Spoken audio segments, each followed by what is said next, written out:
What's your downright scariest real life story? I always parked in a certain spot at my last job for 12 years that I was there. It was accessible to the public as it wasn't company parking, but they wanted us to park in the back of the lot so that closer spots could be available for customers. One day my spot's taken by a dark tinted caddy and I'm immediately pissed because everyone knows it's mine. It's morning shift, so 4 AM. So it can't be one of the others cause I know what they drive. So Nibby, or maybe another employee from another shop in the plaza. It's still there on my lunch break, and when I go home, and the next day I come in at 1 PM till close, around 9:30, and then also the next. Something about it really bothered me. It smelled wrong. Literally, it's the South and high summer, and who knows what's baking in there. My dad was a Marine, then a police officer. He always said, if you feel something is wrong there probably is. So I dialed in on emergency contact police number. I felt like an idiot, but every time I walked by it bugged me. So I was stuck waiting for over an hour before anyone shows, and honestly, if I hadn't been off the next day would have been like F it. But I waited, mostly because I can be really a petty sob and that's my spot, damn it. The police show. All annoyed because who knows how many they can't park here calls they get. They run the license plate though, and then things go crazy. They want my info, want me to contact my manager. Does this lot have cameras? Have I touched the car? Etc. Apparently the car is on Amber Alert as the last sighting of a missing person who was a minor, a 15 years old girl. When they pop the trunk they find her dead, mutilated body under a blanket, and the source of the smell. She had gone out with her much older, controlling and insecure boyfriend, but had decided to get out of the relationship. She only made the mistake of getting into the car with him. He drove 3 counties over after torturing her, stuffing her in there, and who knows what else. Then parked and walked away. Left her to die in the trunk. I never learned her time of death, so it haunts me sometimes thinking she might have been saved if I'd made a fuss earlier. So yeah, listen to your gut, even if it seems petty. I was home alone when I was 11. I had just fallen asleep and someone tried to break in the front door. I called 911 and hid in the pantry in the bottom shelf. They came to the door next to the pantry and tried to break into that door too. The police got there and one of them picked me up and held me until my mom got there. I wouldn't let go and he made sure I felt safe. I'm 27 and haven't stayed home alone much since. The day I signed a lease for my first apartment I got a dog so I wouldn't be alone. It's pretty traumatizing when you're that young. I used to sleepwalk when I was a child. We lived in a rough neighborhood, Decatur, Gap, and I would wake up outside in the middle of the night, not knowing how I got there, and would have to walk home and walk into the darkened doorway I had left wide open for whoever might be lurking around. However, the time that scared me the most was when I was about 9 years old. I woke up and found myself with the bedroom curtains drawn back and staring out the window. As I came awake, I noticed a very large and completely hairless man, no hair, eyebrows etc., staring at me and slowly inching closer to the window and closer to my face. He was looking bewildered, like he wasn't sure what he was seeing. At that moment, I realized what was going on, and I started screaming uncontrollably, frozen in place and peeing down my leg. The man freaked out and screamed, did a tumbling move, and then ran off in a weird zigzag, like he was trying to dodge bullets. My mom woke up and thought I probably had a nightmare. The next morning we found a screwdriver on the front porch and damage to the door jamb and door handle. I still just about pee my pants when I tell that story, but now it is usually from laughing. I will never forget the look on his face when I started coming to life and screaming, or his high-pitched scream, or his duck and roll and dodging and bobbing all the way down the street. Years ago in one of my first jobs, a colleague told me a story. The night before, she had gone out for some drinks, and on the way home she had got off the bus and was walking down her road to her house. A taxi pulled up alongside her, and the driver told her to get in the car. She obviously said no. He then said to her, call whoever you want whilst you're in the car, but please just get in, and I'll explain. So she got in. Turns out, walking towards her was a topless guy with no shoes on and a machete in his hand. Cab driver had already called the police, but then saw my colleague so had stopped to look after her. Was with a guy for a couple of years when I realized that he'd taken up smoking meth as a hobby after work. We had numerous problems already, and I had 3 small kids, so I finally kicked him out. A few days later, maybe a week, he makes a fake Facebook page and sends me a friend request. The only posts on the page were talking about killing me and my children, his suicide, and how he planned to do it that day. The most recent post was accompanied by a selfie of him in my backyard. A recent selfie, so he had been there. I was on my way home with the kids late in the evening when I got the request. I had stopped by my parents' home the day before and gotten my dad's 9mm handgun because he was sending messages through mutual friends about burning my house down. I called the police as soon as I got home, and they didn't seem to think it was a big deal and didn't have an officer available to come check my house. Before we walked into it, I live in the middle of the woods and we have a rinky-dink police force. Anyway, I made the kids stay in the car. I gave my oldest instructions on what to do if anything happened, and I had to sweep my own home in the dark with a 9mm in case he was in there waiting for me and my children, and it was terrifying. I had to check my entire house every time we came home for a while, and I was always worried that I'd eventually find him in there. Police were called numerous times, and I was eventually granted a restraining order a couple weeks later. When the death threats continued, he died about a year ago, and all I felt was relief. When I first learned that some of the nicest people out there can be dealing with some terrible demons. When I was younger, about around 2nd or 3rd grade, I had a math tutor at the time. She was my mom's friend from Anonymous Alcoholics, which didn't really understand it at the time. She was a really nice lady and the reason I'm so good with math even till this day. One of the days she was supposed to come over, my mother couldn't get a hold of her. So my mom got concerned, and we took a ride over to check on her to see if she was okay. When we got to her place, we found her so drunk, laying on the floor, and couldn't even stand. My mom had to call an ambulance. Later that day my mom had to explain to me what happened, and that she had passed away. Taught me that day, no matter how good things look on the outside for some people, the demons on the inside could just be moments away from taking them. I was rushing to a lab class, had books in one hand, lunch in the other, and attempted to walk downstairs into the lab, except the steps were old cement steps with metal lips, and the tip of my foot caught the lip. I went head first, never touched anything the entire way down, until I landed on my neck against the wall at the bottom of the stairs. I felt my entire weight load into my neck, and every single vertebrae popped. I knew I was dead. I couldn't breathe. I couldn't move. Everyone rushed out of the lab to see what happened. Apparently it was loud. I was 300 pounds at the time. And then all got the sudden the breath rushed back into my lungs, and I could breathe and move. I got up. It felt miraculous. Ended up with occasional severe back pain that eventually went away after 18 months or so. When I was 17, my mom's husband had this mental breakdown and attempted to end her. I was recovering from knee surgery at the time, but still ran from my room to see what was going on. My baby brother, who was 4 at the time, was in the room when he was choking and stomping on her, and I had took him out the room and told my other siblings to leave the house and get someone to call the cops. I had to tackle him to get him off her and had pinned him up against the washer and dryer and yelled at her to leave. I had tried to lock him in their room to leave the house and look for my siblings, and he just pushed me and went into the kitchen to grab a knife. He was trying to hurt himself because in the small time frame I had called the cops. While on the phone he looked me in the eyes and started to cut himself and then locked himself in the bathroom since he figured he would be arrested if he was gone.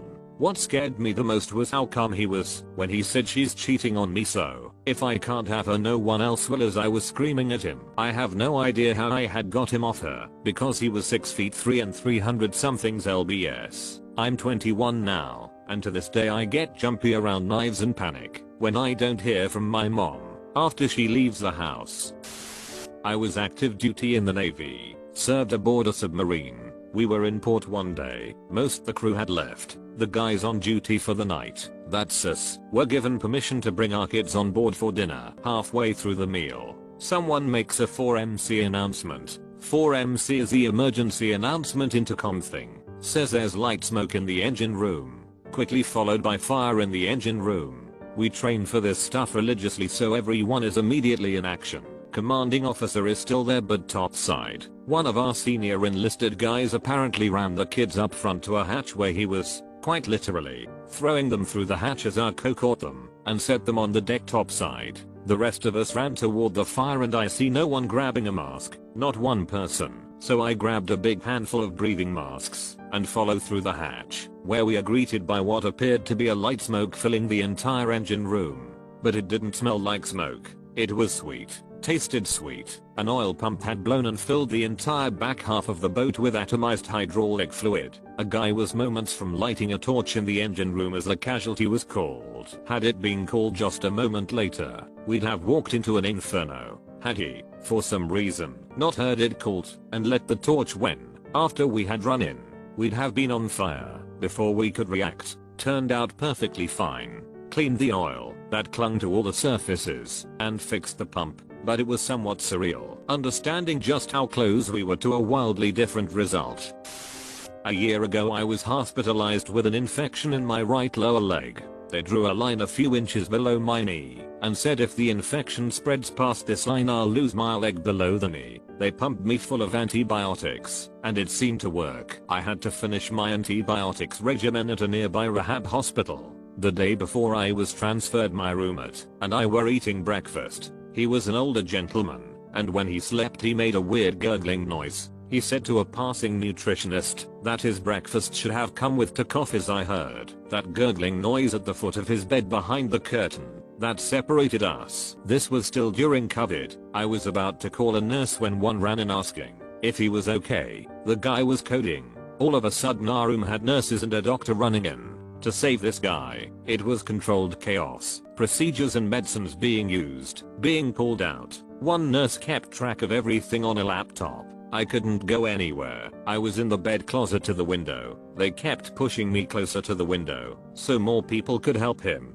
They worked on him for over an hour. They called the time of death shortly afterwards. The doctor asked for a moment of silence. He saw me sitting up in my bed and came over and asked if I was alright. I said I was, even though I had tears in my eyes. Other nurses kept asking if I needed anything. These people took time out to see if I was okay after what I just witnessed. I asked one of the nurses to open the window a bit. She smiled and understood what I meant. It was a sunny day and very peaceful outside the window. Even now typing this out a year later it brings tears to my eyes. I heard someone's final words on this earth. "Excuse me miss, but my breakfast was supposed to come with 2 coffees."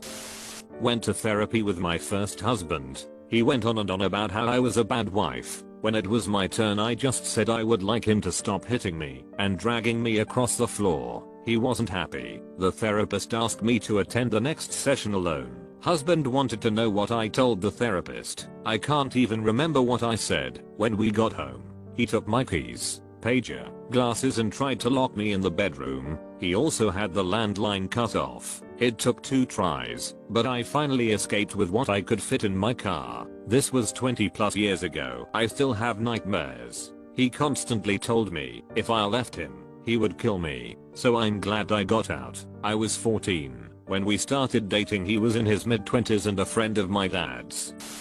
Being fully homeless for a period. A lot of people think homeless means hobo on the streets, but it can also mean that you're always couch surfing or staying with family, and this was usually my situation with occasional rented homes on short-term leases that I would usually end up being unable to pay for, but then for about a week I was literally homeless, sleeping on the streets and having to find cover while it rained. I didn't even have much more than multiple coats and mostly slept in tennis huts at my local public park. It was terrifying tbh, and I really wanted to die just to get out of it. There is a happy ending though. I've been married and a homie are for a while and I'll never be in that position again.